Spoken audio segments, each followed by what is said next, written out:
आने वाला इंक्रोचमेंट अफसरान का दोहरा मेयार। रेल बाजार पुरानी सब्जी मंडी के करीब खड़े रेहड़ी वालों को इंक्रोचमेंट पर जुर्माने और इनके कंडे बट्टे उठाकर दफ्तर ले आए, जिस पर तमाम रेहड़ियों वाले म्यूनिसिपल कमेटी पहुंच गए। इन लोगों ने चीफ ऑफिसर के दफ्तर के बाहर मीडिया से गुफ्तगू करते हुए बताया।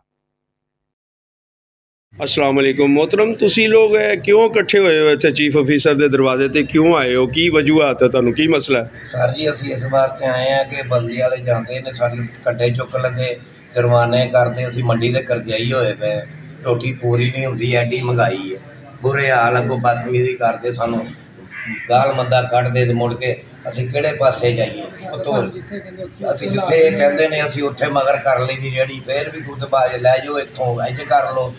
ਹਾਂ, ਕਿਹੜੇ ਪਾਸੇ ਜਾਈਏ? ਆ ਵੇਖੋ ਤਾਂ ਸਹੀ। ਰੇਸ਼ਮ ਗਲੀ ਨੂੰ ਪੁੱਛਦੇ ਆ, ਨਾ ਗੱਲਾਂ ਮੰਡੀ ਨੂੰ ਪੁੱਛਦੇ। ਉਹ ਤਗੜੇ ਬੰਦੇ ਆ, ਤਾਜਰ ਬੰਦੇ, ਉਹਨਾਂ ਨੂੰ ਨਹੀਂ ਪੁੱਛਦੇ। ਸਾਨੂੰ ਰੇਹੜੀਆਂ ਵਾਲੇ ਗਰੀਬਾਂ ਨੂੰ ਪੁੱਛਦੇ। ਅਸੀਂ ਕਿਹੜੇ ਪਾਸੇ ਜਾਈਏ? ਹਾਂ, ਦਿਨ ਦਾ 500 ਅਸੀਂ ਹੈਗੇ ਰੇਹੜੀਆਂ ਵਾਲੇ ਬੰਦੇ।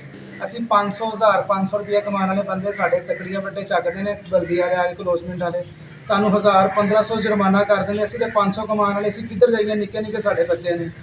ਰੇਸ਼ਮ ਗਲੀ ਹੋ ਗਈ, ਦਾਣਾ ਮੰਡੀ ਹੋ ਗਈ, ਸਾਰੀ ਟ੍ਰੈਫਿਕ ਜਾਮ ਹੈਗੀ ਹੈ। ਅਸੀਂ ਰੇਹੜੀ ਵਾਲੇ ਬੰਦੇ, ਅਸੀਂ ਮਾੜੇ ਆ, ਸਾਨੂੰ ਆ ਕੇ ਜੁਰਮਾਨਾ ਕਰ ਦਿੰਦੇ। ਅਸੀਂ ਸਾਰੇ ਰੇਹੜੀ ਵਾਲੇ ਇਕੱਠੇ ਹੋਏ, ਸਾਡੇ ਕੋਲ ਇੰਨਾ ਸਰਮਾਇਆ ਨਹੀਂ, ਅਸੀਂ ਕਿੱਥੇ ਜਾਈਏ ਦੱਸੋ? ਸਾਡੇ ਨਿੱਕੇ ਨਿੱਕੇ ਬੱਚੇ ਨੇ, साड़ा मसला हल करो।